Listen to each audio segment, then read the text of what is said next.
I hope that when people think of me, they think, oh, she came, she cared, she changed something. I told myself there and then in my room that, you know what, from today, I'm going to start moving towards change. I'm going to start making sure that whoever I meet that needs money is going to at least get some part of it. Tune in to hear Muslim women talking back like never before. This is the HSM TribeCast. Hi everyone, hi ladies, assalamu alaikum, and welcome to the High Street Muslimah TribeCast, the podcast for Muslim women by Muslim women. We have all been granted the blessing of living in this world to worship Allah. And when we return to Him, we will be accountable for the space that we have held in this world. So a question we need to constantly ask ourselves is, we've been here, what impact have we had, and have we truly lived?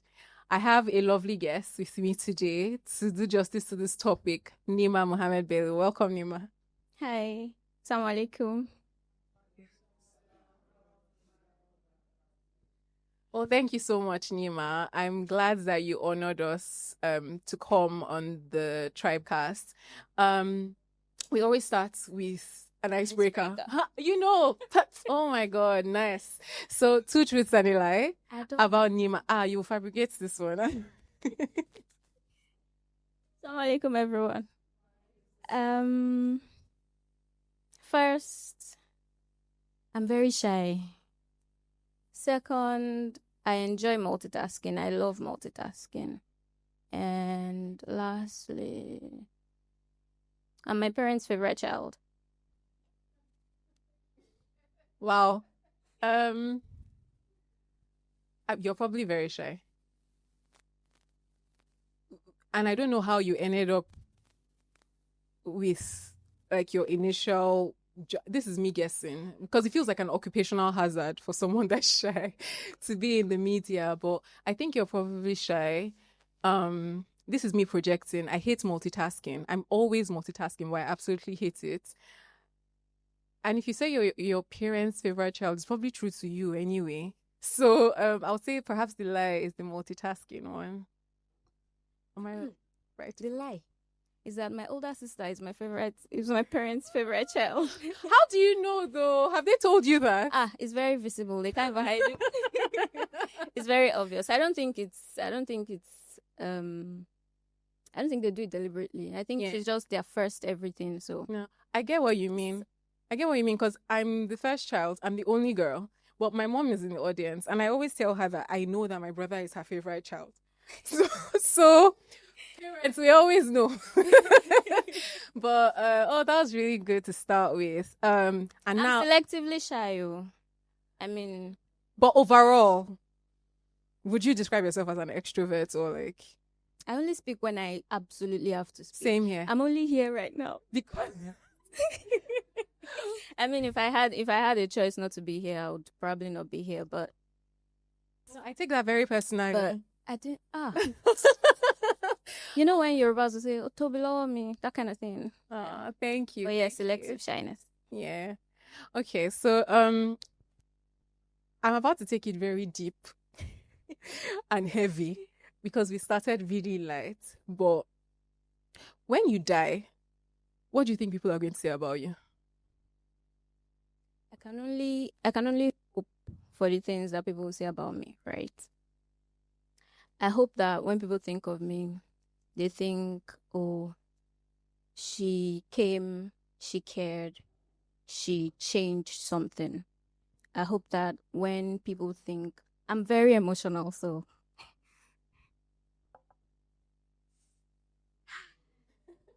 I hope that when people hear of my death, they think, oh, she impacted my family. She brought back hope to my family when we didn't have any. Okay. We have tissue. We have tissue somewhere, please. Yeah, so. Yeah. No, and I can hear the sighs because it's a really, now I'm emotional. It's a really heavy question to ask because I think that for me, I don't really care as much what people would say. If they say something good, that would be amazing. But I think I'm really scared of the state in which I might return, right? Because I mean, we're all in this world, we're striving. Or we think we're We striving. we think we're striving. We're all on like different journeys and paths. But I think for me, I am obsessively scared with, when I actually leave and have to return, in what state am I going to return to Allah? I think that is a question that,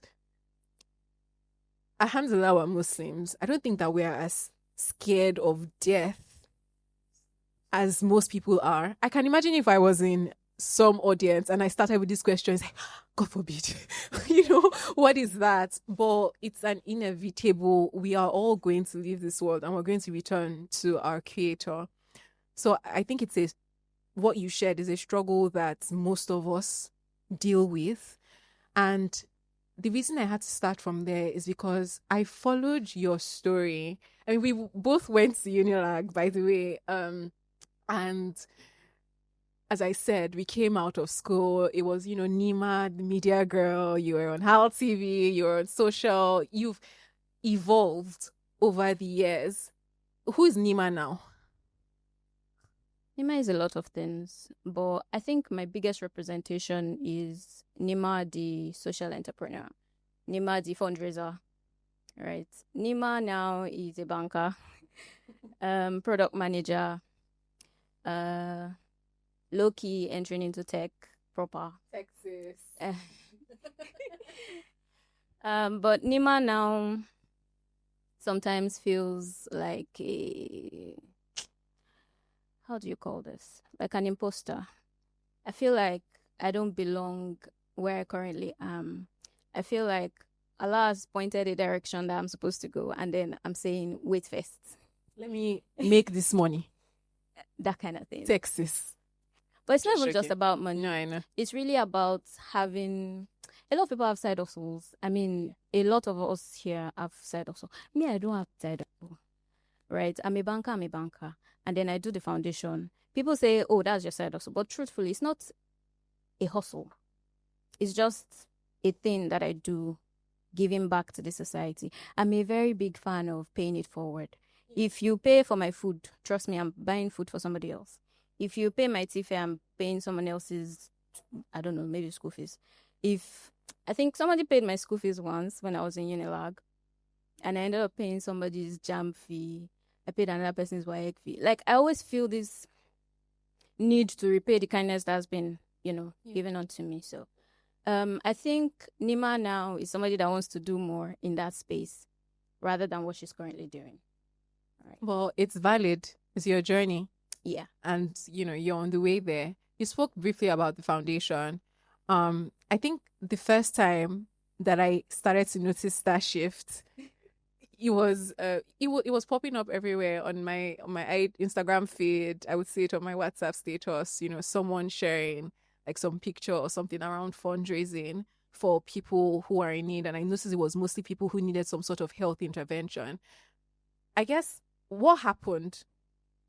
Something must have happened. What happened for you to decide, beyond your regular paying it forward? What made you decide that you wanted to start fundraising to help people and ultimately start the foundation? So I mentioned that I'm a very emotional person, right? And when I started the foundation, I used to get a lot of invites to come and speak because a lot of people thought, oh, you are doing so much, you are doing so well, blah, blah, blah. But the truth is, I don't really...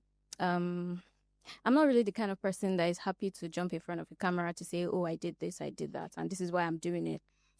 But I think this is going to be the second time I'll be sharing publicly why I started. I grew up losing a lot of people. I grew up around a lot of loss. The kind of scenario where your neighbor just died with a set of twins still in her belly. that kind of situation. That was like the scenario that I grew up with. And then I think the major shift started when I lost my cousin. He was 9 years old, but the truth was he was already sick for like 4 years of his life. Right. So when he eventually died, I think I was in 400, 300 level. And I remember how I kept saying to myself that if he had gotten the right access to the right kind of healthcare, he had a major kidney failure, kidney disease that led to kidney failure, right? And I kept telling myself that if he had access to the kind of funds that he needed to go to India sooner, that maybe he would have survived and yada yada. But the truth is, how old was I? Maybe 18 or 19, right? And there was only so much I could have done. And I told myself there and then in my room that, you know what, from today, I'm going to start moving towards change. I'm going to start making sure that whoever I meet that needs money is going to at least get some part of it and get the kind of treatment, the kind of healthcare that they needed. And that was what started it out for me. Since you started the foundation, what is the one story that really stuck with you that you cannot forget? I think before I answer, I'm going to add that I didn't start out making change by setting up a foundation. Setting up a foundation is hard. It's very hard. And a lot of people think, oh, it's easy to just do a flyer and start a fundraiser. But it's not, to be honest. So I started out volunteering. I started out working with people who have experience, people who know these things. I started by learning from them. And then when I started out the foundation, I realized that, I don't know, send me. It's not being, to be honest. And speaking of horrific situations, horrific instances, there have been a ton. But I think the one that still haunts me is there's this lady, girl. She was 21. Her name is Peculiar. And she had a kind of cancer that was eating the bones in her hip and her leg, right? And it started with just like a lower leg. So when she was going to the hospital, they were just managing it. But when they came to us, when we now introduced, like, part of the things we do at the foundation is we find more qualified hospitals and consultants to attend to specific healthcare needs. So when we found the right people, we took her there, and they decided that they were going to amputate. And then our mom was like, God forbid this is going to go. So they went back home, right? And I think about a week later, I reached out again. The doctors need to have a plan, a treatment plan for Peculiar. What are we going to do? Blah, blah, blah. And the woman was like, no, they are going to continue with traditional method. They're in a boring state. And she said they were going to continue traditional, blah, blah, blah. And then, not up to a week later, she called me that Peculiar attempted to kill herself. And I was like, can we take her to the hospital? I mean, we can actually get her prosthetics. We can find alternatives. She's not going to lose her life just because she's losing a limb. I mean, I know that it's a major shift, but... And then I stopped hearing from her. Till now, I've not heard from her. So I don't know if Peculiar is dead or alive. And it haunts me because I feel like, oh, maybe if I had gone to a boring state, maybe if I had, I don't know. There is always so much to, like, even when I stopped, I had to do like an announcement to stop the fundraiser. I was like, maybe when she sees the update, she's going to reach out that she still needs the help. And I don't know. I hope Peculiar is fine. There are probably worse things that have happened, but that's one that still, like, haunts me. How do you feel when you're not able to help? Because you can't always help everyone. How do you feel when you can't help? I think devastated would be speaking too lightly, because it's one of two things that usually happens. When I cannot help, it's either they get the help somewhere else or they die. If they get the help somewhere else, alhamdulillah. But in a number of cases, they don't get the help and then they pass away. And I spend months blaming myself. for not trying harder, right? And I don't think I would say that what I do with the foundation has affected my spirituality negatively. If anything, it has brought me closer, because I always make dua before we start a campaign. When we raise the full amount, I do sajda to shukr. Like, there is like a lot of Ya Allah, you did this going on. So I don't think it has had any negative impact on spirituality. Physically, I'm always tired. I'm always tired. And I'm always on my phone, because there's always one person trying to text me, trying to call me.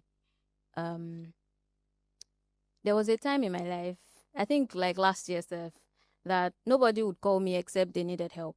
Even people that I used to know back in secondary school, Muslims or non-Muslims, or when I see their call out of the blues, I already know that, oh, it's because of the help that they need from the foundation.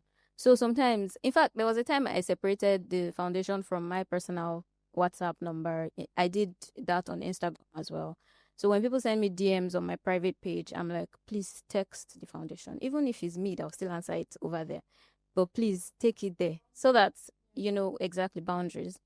So I don't know. I'm getting there. I'm better this year than I was 2 years ago, for instance. So yeah, alhamdulillah. Also on the money.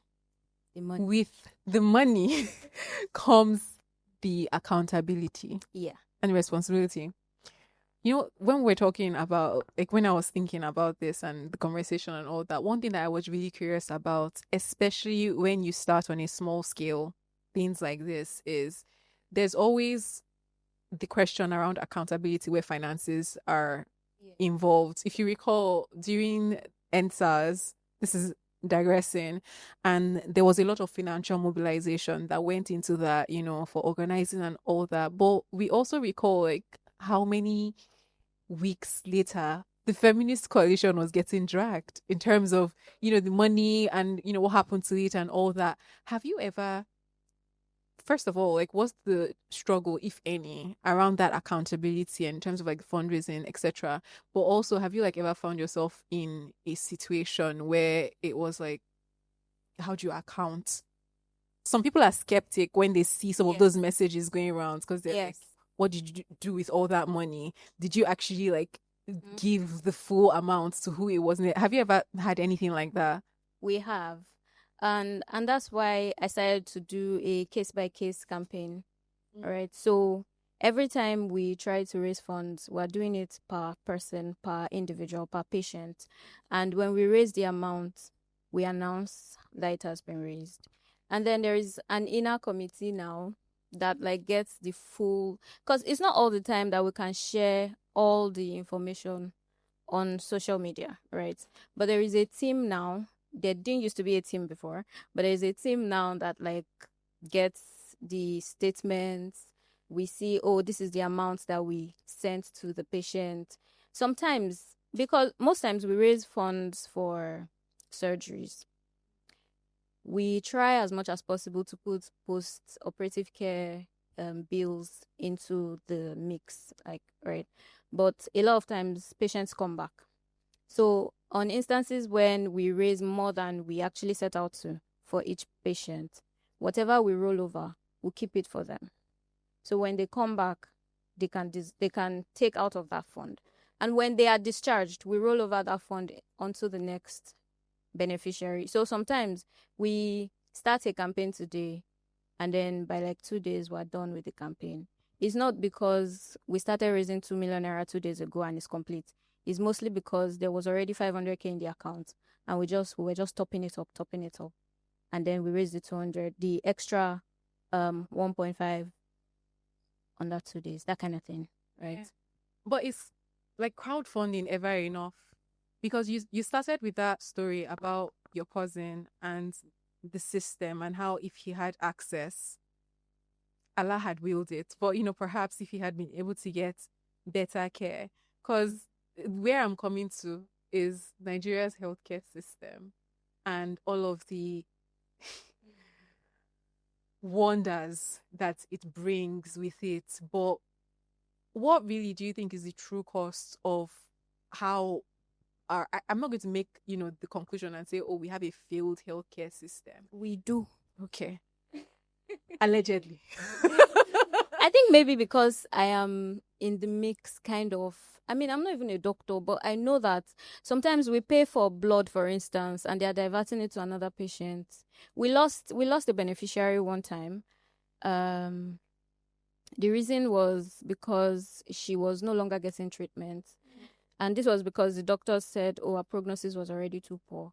I mean, yes, she had a lower chance.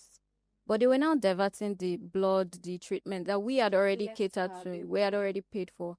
It was when a representative visited the hospital that we found out. And unfortunately, we couldn't even fight too far before she passed. So yes, the healthcare system it's a mess. I think fundraising is crowdfunding is not enough. It's not a sustainable way of supporting people. I mean, how many more people do we want to? How many people would even have access to social media to say, "Oh, come and assist me"? Do you get? So, crowdfunding is not enough, and part of the bigger picture is to actually be in places, in rooms where it matters, where the conversations that matter are actually brought up, because we can have hopes. I mean, part of the hope for the foundation is to have stands, Nimah Foundation stands, or maybe offices in like the key hospitals. We already have partnerships with them, but like we want to have an office where when the doctor is giving them their diagnosis and telling them you need 5 million naira, and he knows that they cannot afford it, he'll just say, enter that office. So that's part of the plan. But to be honest, it's not supposed to be our responsibility. There is a reason why we have government organizations set up for these specific things. I think having access to those kind of inner caucus. I'm not saying, I don't want to go into politics, to be honest, but I wish that we had a way of speaking to our government in ways that they would actually sit up and do something. It's just unfortunate, to be honest. Yeah, I'm excited though that you're already naturally it's Nimah, but it does make a lot of sense, because usually when we think about the referral pathways, it's usually to the doctors, right? But even from the doctors recognizing when there's need, and it can go back to, oh, this is where you can get help, it makes a lot of sense. I mean, in terms of like talking to government and all that, you could possibly start from the room. Yeah. Definitely have people in here Interesting. that are in those spaces and might be able to share one or two tips and all that. I think that when people think of impact, we think from like our mind immediately goes to the largest. Oh, you need to be doing this thing on such a large scale.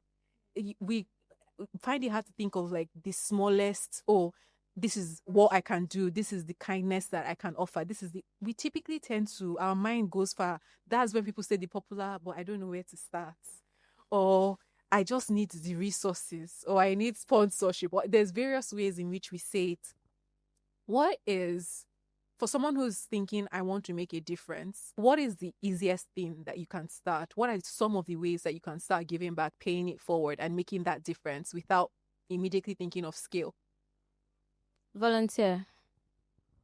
A lot of people have come to me to say, oh, they want to start their own foundation. But I always ask them, what are you currently doing? I mean, you are passionate about education. You are passionate about climate change. What are you currently doing in that space? Do you have to set up a foundation before you know that, oh, this is what you... I started out volunteering for a number of different organizations that did a number of different things.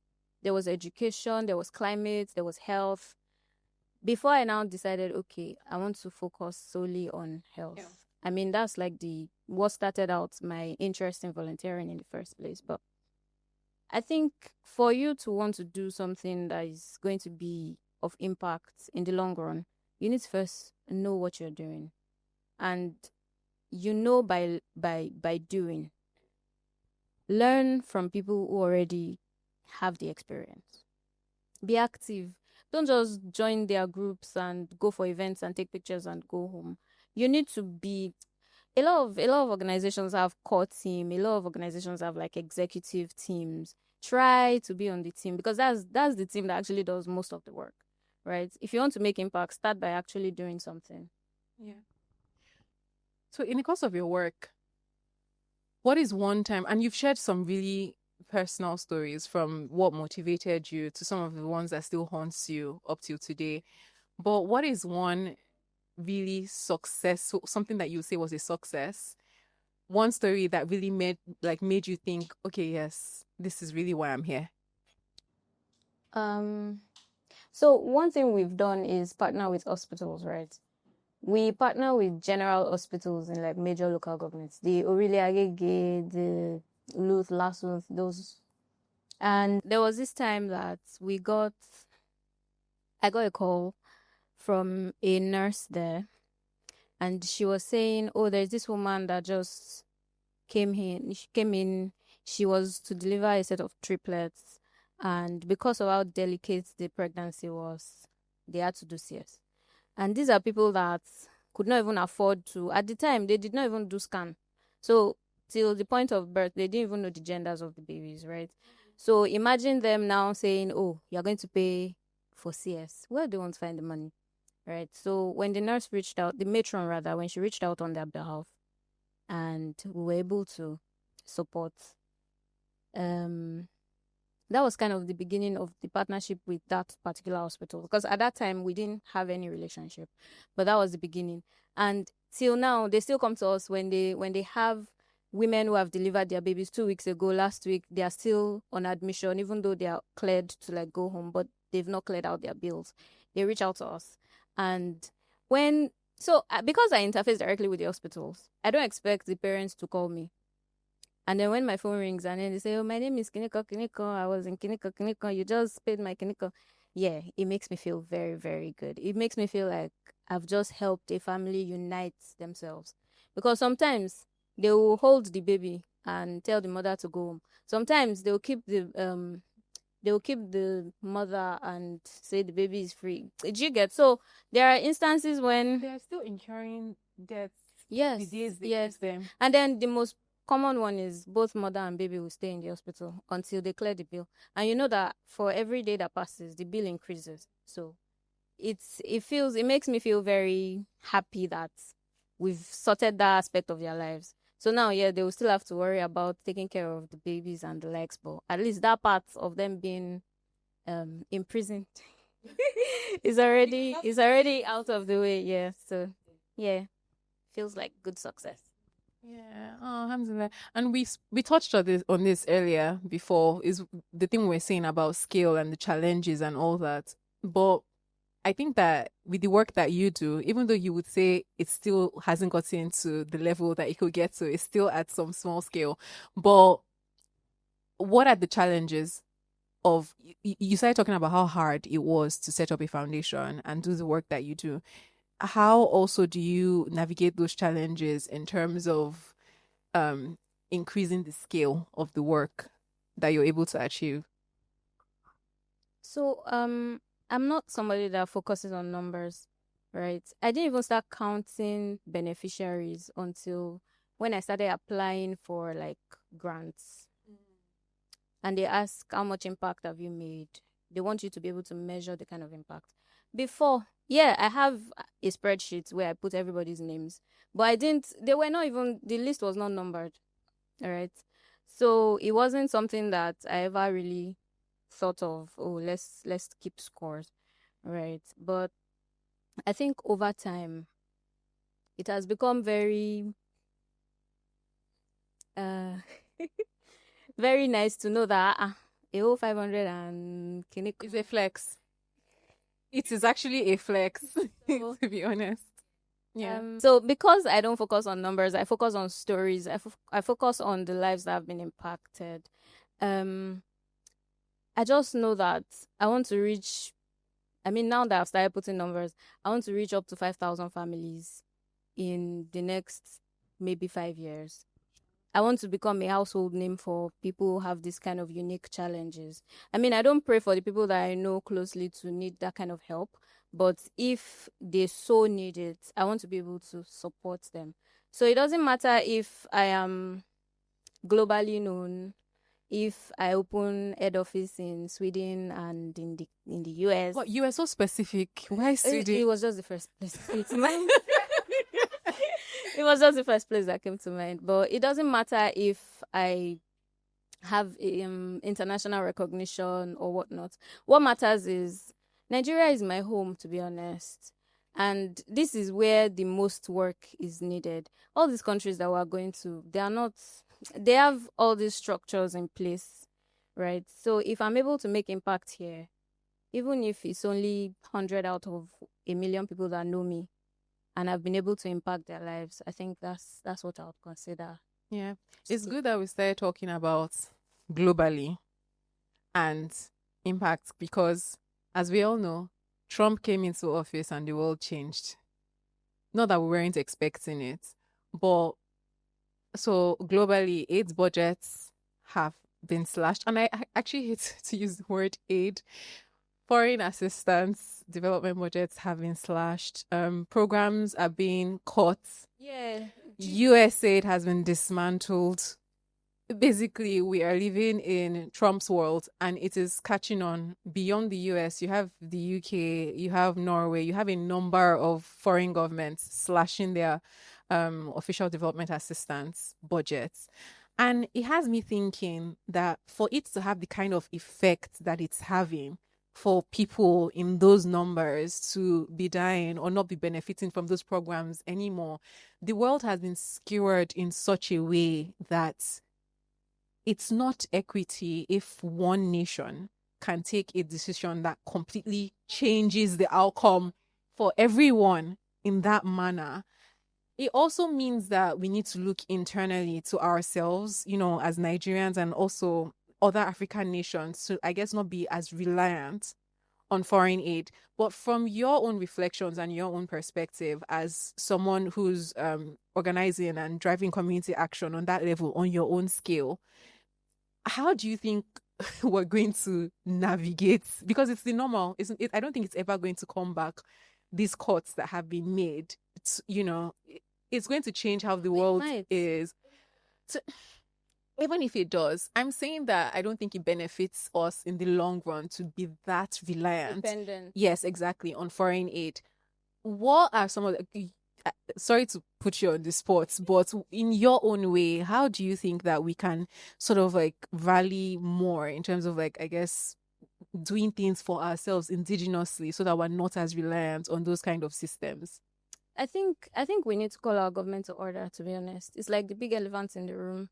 It's their responsibility, right? We need to make them realize. I think they do realize. I don't know what we need to do. Maybe the audience can help us, to be honest. But they do know what the challenges. They know what the challenges are. They know the right things they're supposed to do. Every year, Nigerian universities churn out tons of doctors, and these doctors don't even look forward to working in Nigeria. Immediately they are done, they are doing PLAB, they are going to Canada, to UK, to the US to practice. And it's not even their fault. It's because they cannot practicalize what they've studied in school. In some of the hospitals that we have, they don't have the necessary things to work with, right? So we still need to bring all these our leaders together. So I guess, and we already talked about this earlier, but we'll probably want to expand on it a bit. This was almost at the end, and then we'll then yield to further audience conversations. We have spoken about how impact doesn't start from the biggest scale. It starts with a mentality of excellence, with where are you currently and what are you doing in the little capacity that you can. We've spoken about the fact that impact does not thrive in solitude on its own. You do have to find how to integrate yourself into that ecosystem. Where are the allies? Where are the people that can help you even have better impact? And with what we just said, impact is not sustainable when someone else controls the strings. You will always have to yield to people. You would always need support. But like I said, just using that US situation, it completely defeats the purpose of what impact is supposed to do. If one person simply pulling the plug and saying, I'm not doing this anymore, can completely erode, all of those gains that have been made, then it means that it wasn't really impacts. It's like we're just plugging those gaps. In terms of like moving forward with the kind of impacts that we have on the level that we're able to have that impact, what does it look like for you personally? Several things, right? I said in the beginning that I feel like I should be doing this maybe more full time, right? So I think I see myself partnering in the future with people who are already like situated in the other SDGs. There are 17 of them, right?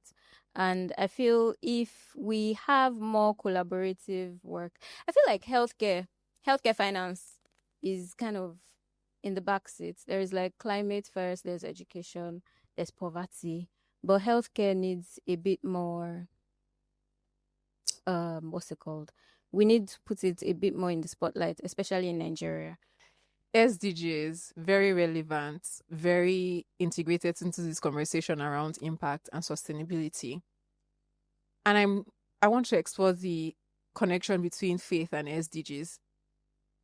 A lot of times, I think that conversations around faith is excluded from the global conversation or the global agenda. The moment you start talking about faith, people get squirmish.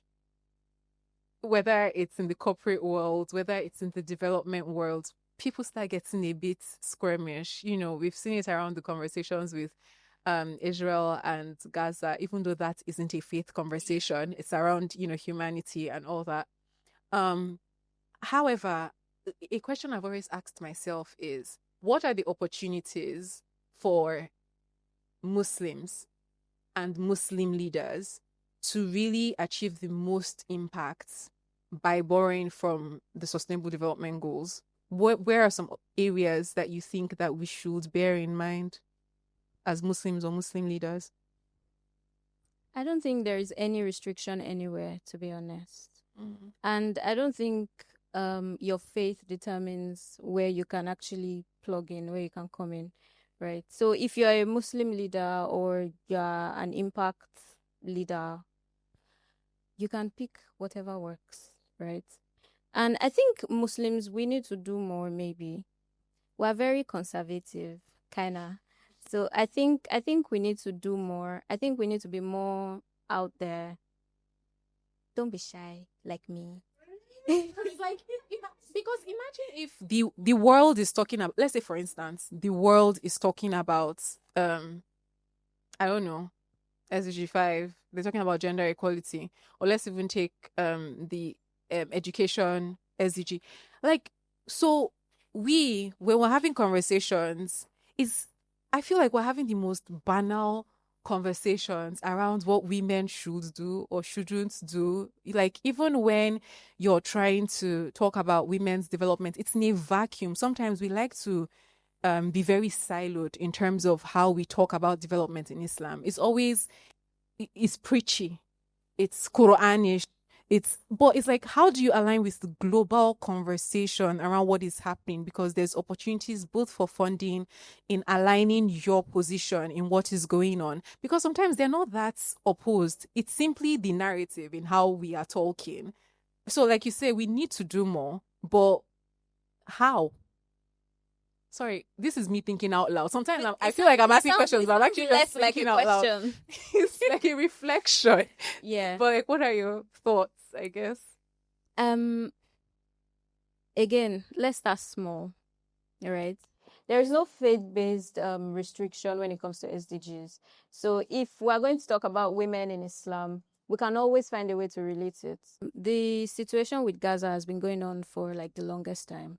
And I feel like maybe if we were more into some certain SDGs, maybe Islamic organizations, maybe from Nigeria as well, because we see this in like the from Muslims abroad. We see them come together, set up an organization, Islamic Relief Fund, Islamic Relief this and that. I feel maybe I'm relating this to Nigerians because I'm mostly Nigerian. I'm a Nigerian. And I'm saying this mostly because I don't see us Nigerian Muslims do anything. We do a lot of posting. Maybe me, I just don't know. I don't know. I do posting. No, it's not just about posting, no. send representatives, for instance, from Nigeria. And they need to be more open, more public. Thank you. Every time the argument I hear is a faith argument, whereas it's not. It has nothing to do with faith. But anyway, So let's. I think from everything you've said, what we can take away is Muslims need to do more. There are no restrictions. The SDGs are not saying, oh, you because you're a Muslim, you cannot promote certain things, right? You should find what you represent, find what you would be really good at, and try and make impact in it. We don't know how long we have on Earth, to be honest. So I think the best time to start is now, maybe after this event.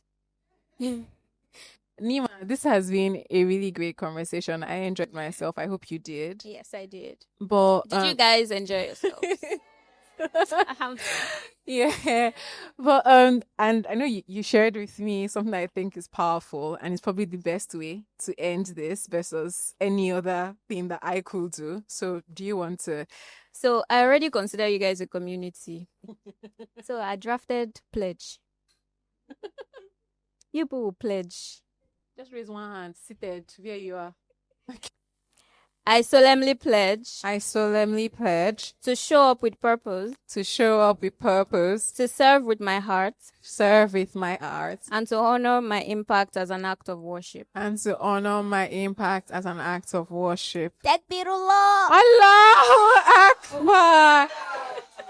Okay, so thank you, everyone. Thank you for having me. It's been a wonderful time. Absolutely. Thank you so much, Nimah. I hope this episode has been really helpful for someone out there. If there's something that you pick out of this, show up with purpose, serve with your heart, and honor your impact as an act of worship. Until next time, enjoy life, love, and faith on your terms. Assalamu alaikum.